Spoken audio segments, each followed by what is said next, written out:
Chapter 15. Come in. Draco pushed the door open and found Hermione standing in the floor-length gown he had purchased for her.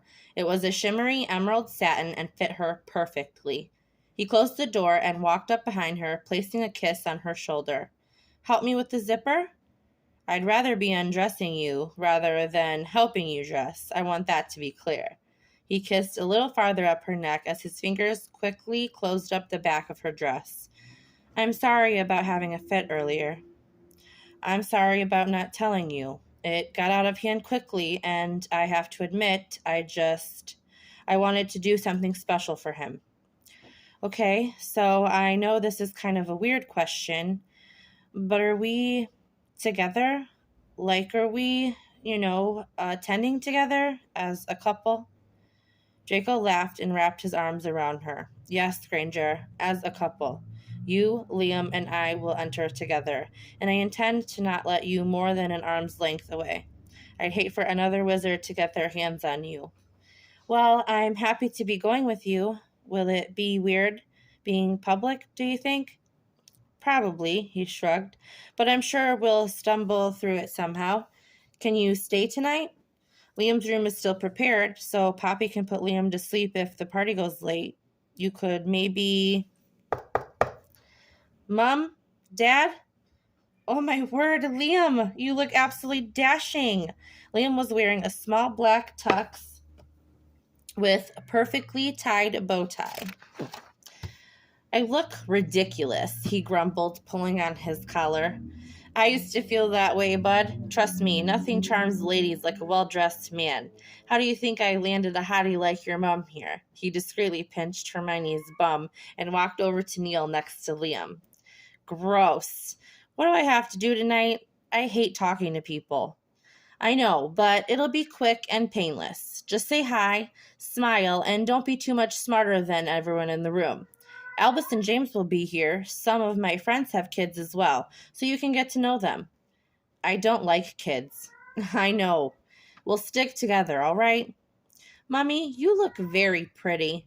Liam walked over and gave her a big hug. Will you save a dance just for me?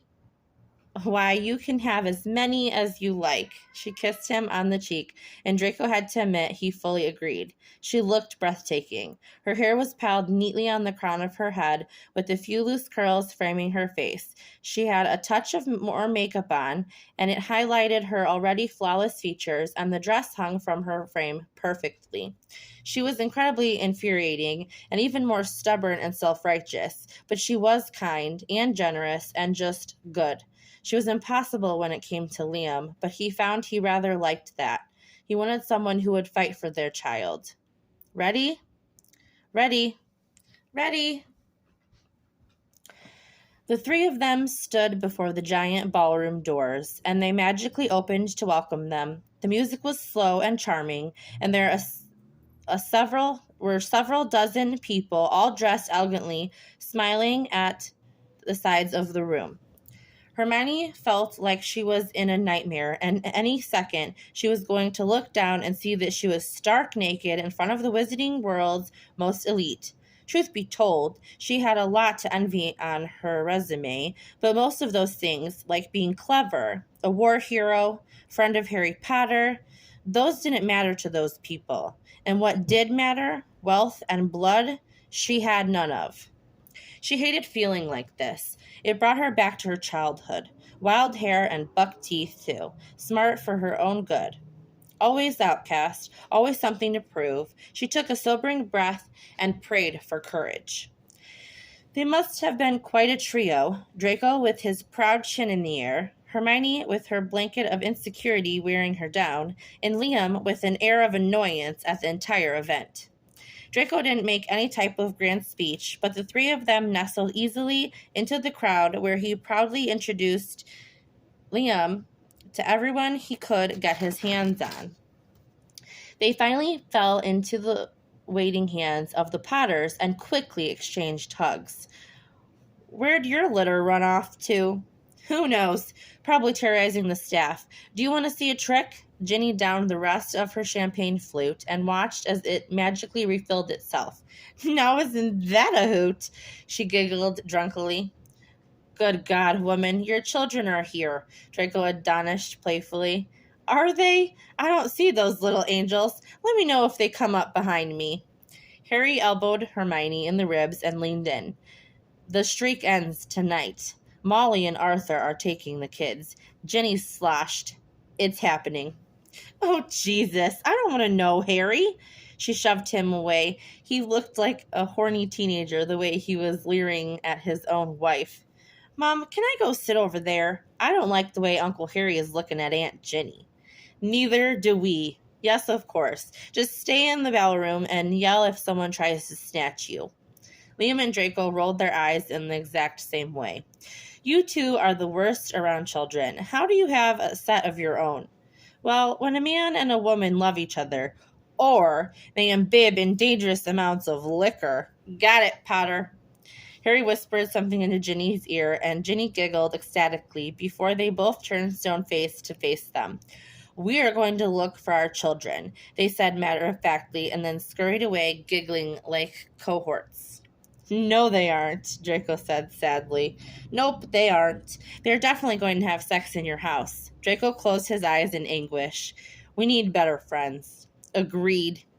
Draco, darling! Hermione's shoulders tensed, but she plastered a fake smile on and turned to greet the offensive shrill. Pansy! He leaned in to hug her, and she kissed both of his cheeks pretentiously. She certainly wasn't the pug-faced little brat she remembered from Hogwarts. She was actually quite beautiful. She was petite and had a porcelain complexion with rich dark brown hair. You remember Hermione Granger? Who could forget? Pansy raised a quizzical brow. Your son is just darling. Looks just like our boy Draco. Pansy looped her arm through Draco's, earning a wide-eyed, curious glare from him. He's wonderful, I assure you. We will have to introduce you once he comes back around. Oh, I've met him a few times, here and there, Pansy waved dismissively. Here and there? Hermione's neck started twitching. Oh, just when I drop by the manor. He's not terribly talkative, but I've been formally introduced, of course. Ah, I see, Hermione said with a steel nod. I better go find that little rugrat, as it were. Please excuse me. As she walked away, she heard a fake oops fall out of Pansy's mouth, and she swore that if Draco had not explicitly asked her to be nice, she would hex that idiotic woman to China. There were 2 high back chairs sitting facing a row of grand windows. She thought she had watched Liam come this way. Then she heard his voice. I think Ravenclaw. I look very nice in blue, but I think I'd fit in well. I'm very clever for my age. That's ridiculous. Ravenclaws are not the only intelligent house, my boy. Slytherins are incredibly brilliant. They also happen to be cunning and ambitious, traits any young man should look up to. Hermione couldn't help but smile as she realized Liam was charming none other than Lucifer. She meant Lucius himself. She felt Draco's arm snake around her waist, and he went to speak, but she silenced him with a finger to her lips and nodded that he should also eavesdrop. Besides, green is far more suited to you than blue. If you should want to choose a house based on such things, which I would not recommend. What else? All sorts of reasons. The dungeons are far nicer than any of the other accommodations. I know you must think that because they are in the dungeons, they'd be less than fair, but Slytherin has the most benefactors. I know from experience the beds are more comfortable in Slytherin House. What kind of experience? Just experience a young Slytherin man comes by. Besides, all Malfoys are Slytherins. It's proper for you to be also. I'm a Granger. Well, maybe on your birth certificate. You've got Malfoy blood in you, though, so you'll most likely be in Slytherin anyway, just as your father and I, and my father and his, and so on. My mom is the first witch in the family, so I guess by that logic, I do have more Slytherin than Gryffindor. Hermione tensed, hoping she wasn't going to need to defend herself in front of her son. Instead of jumping to conclusions, she let the scene play out. Yes, well, that seems to be becoming more of the norm these days. Those are the issues of old men. I dare to say they won't affect you in the slightest. Will you tell me more about Hogwarts? I'd like to go and visit, but Mom says I can't. It's not open for visitors. Aha!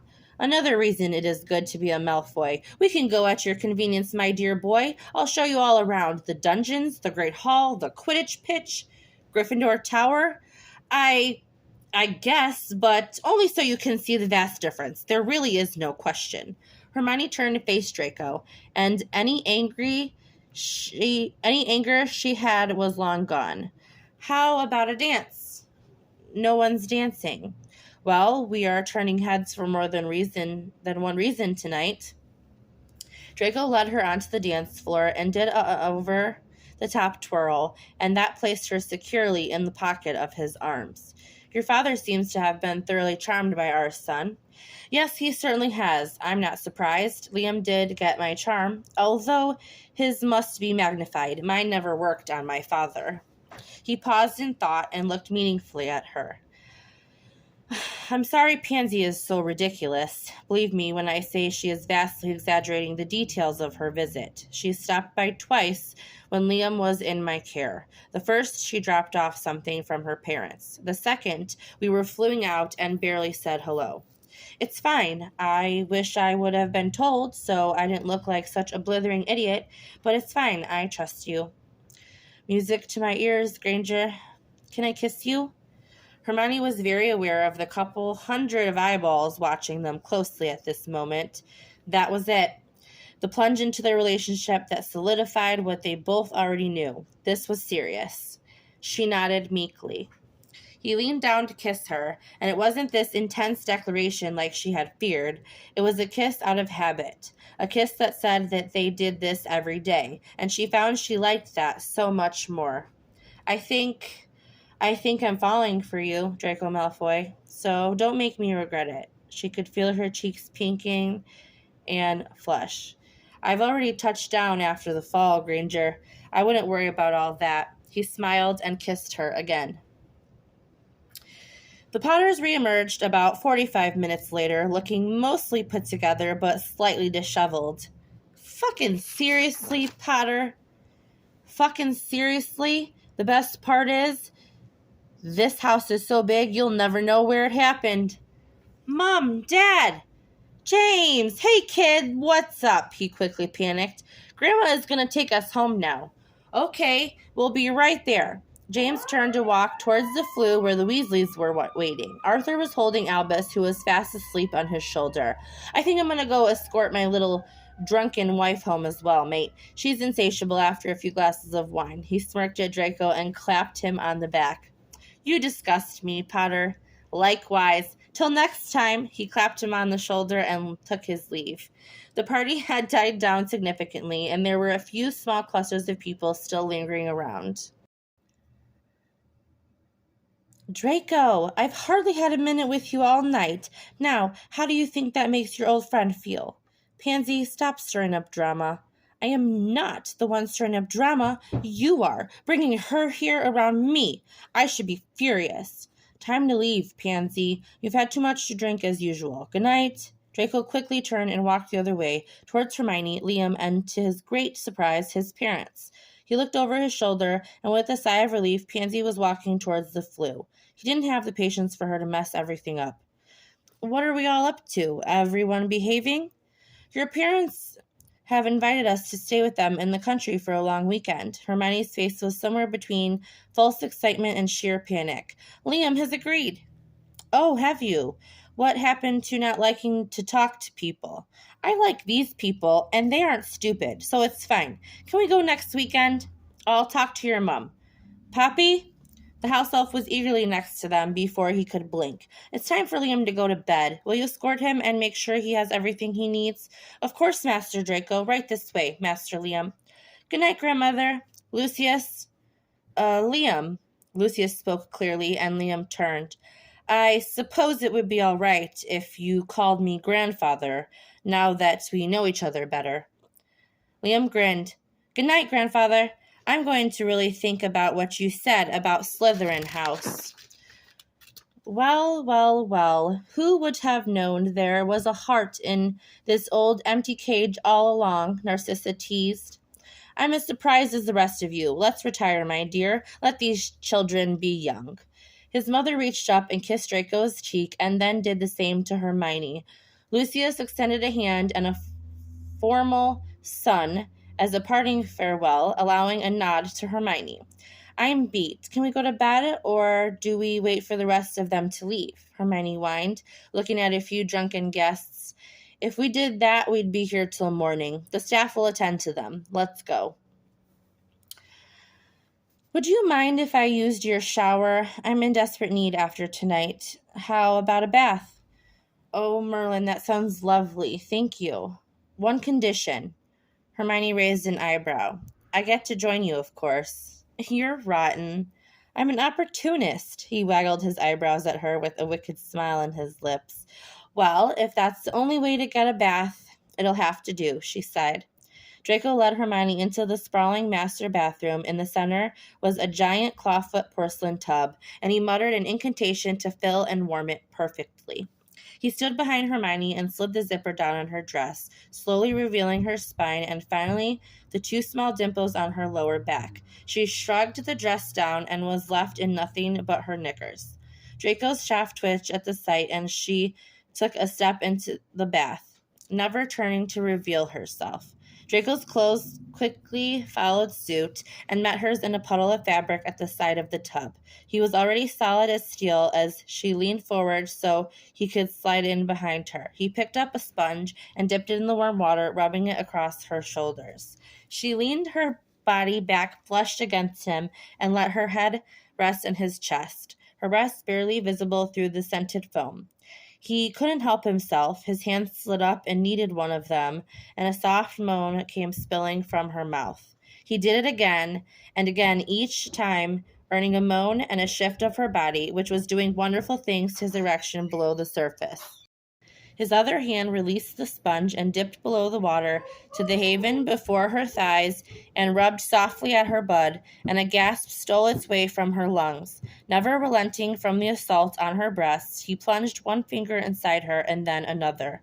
She was close already, and he began kissing her neck, letting his tongue taste every inch. Her moaning started to escalate, and he continued with his pursuit, not stopping until she finally started clenching down on his fingers, bringing a proud smile to his face. After the spasm ceased, she quickly sat forward and turned around to straddle him. She brought herself down on top of him and kissed him furiously at the same time.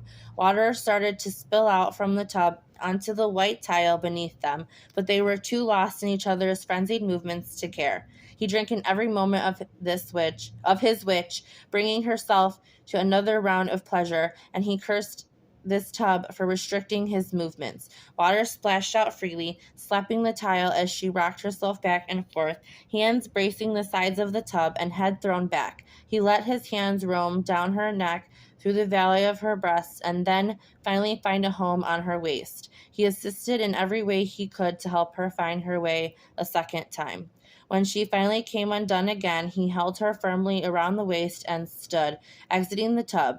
She was almost limp against his body as he placed her bum on the counter and entered her once more. This time, with a forceful rhythm that would help him quickly find his own release. Her hands were clutching the sides of the marble sink and the back of his head, and she was moaning loudly as his pelvis hit her clit again and again. She breathed his name over and over, calling him to his orgasm, to which he happily responded. He poured into her, taking a few more jerky thrusts at the end to rid out every last second he could. They were both spent, but Draco wasn't sure she'd even make it to the bed. He righted her and grabbed his robe from the hook by the sink, wrapping it around her. The ends of her hair were wet from the splashing of the tub. He scooped her in his arms and carefully traversed the puddle minefield in the bathroom, and then laid her gently on the bed. She was already asleep by the time he entangled himself and crawled in next to her. Before he drifted off to sleep, he popped his head